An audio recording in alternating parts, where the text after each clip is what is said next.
ഞാൻ എല്ലാ ദിവസവും ഒരു 4:30 എണീക്കൂട്ടാ. എന്നിട്ട് വന്നിട്ട് ഹസ്ബൻഡിനുള്ള എല്ലാ ഭക്ഷണങ്ങളൊക്കെ ആക്കും. ഹസ്ബൻഡിന് 6 മണിക്കാണ് ഡ്യൂട്ടി. അപ്പോൾ പിന്നെ ഒരു 5:30 ആകുമ്പോഴേക്ക് പോകും. പിന്നെ ബാക്കിയുള്ള സമയം ഞാൻ ഫ്രീ. അപ്പോൾ ഈ എണീക്കുന്ന സമയത്ത് ഓർക്കും ഹസ്ബൻഡ് പോയി അപ്പം തന്നെ വന്നിട്ട് കിടക്കണം എന്നൊക്കെ. പിന്നെ കുറേ കഴിയുമ്പോഴേക്കും ഉറക്കമൊക്കെ അങ്ങനെ പോകട്ടോ.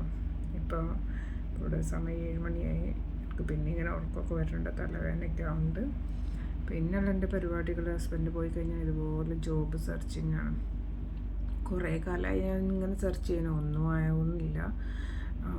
പിന്നെ ഉള്ളത് പറഞ്ഞ പോലെ നമുക്ക് കുറച്ച് ലിമിറ്റേഷൻസൊക്കെ നമ്മൾ സെറ്റ് ചെയ്യുന്നതാണ്. പക്ഷെ എന്നാലും എനിക്ക് എൻ്റെ മോളെ കാര്യത്തിൽ കുറേ സമയം കൊടുക്കേണ്ട കാരണം പിന്നെ നമ്മൾ ജോലിക്ക് പോയി കഴിഞ്ഞാലും ഒരു സമാധാനം ഉണ്ടാവില്ല. അപ്പോൾ ഇതുപോലെ എന്നും സെർച്ച് ചെയ്യും. അങ്ങനെ ഇപ്പോൾ വീട്ടിൽ നിന്നൊരു വർക്ക് ചെയ്യുന്നുണ്ടായിരുന്നു, അപ്പോൾ അത് സ്റ്റോപ്പായിട്ടുണ്ട്, ആ വർക്ക് തീർന്നു. അപ്പോൾ ഇതുപോലെ സെർച്ചിങ് ആണ് എല്ലാ ദിവസവും ഇരുന്നിട്ട്. അപ്പം നമ്മളുടെ ഈ ലൈഫ് ചേഞ്ച് ആയ ഒരു നിമിഷമായിരുന്നു മോളൊരു സ്പെഷ്യൽ ചൈൽഡ് ആയെന്ന് മനസ്സിലാക്കിയ ദിവസം.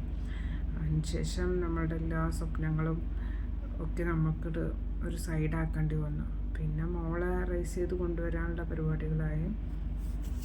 ഒരു വിശ്വാസമാണ് തിരിച്ചു പിടിക്കാൻ പറ്റും എന്നുള്ളത്, മാക്സിമം തിരിച്ചു പിടിക്കുക എന്നുള്ളത്. ഇപ്പോഴും ഞാൻ അതിൻ്റെ പുറകെ തന്നെയാണ്.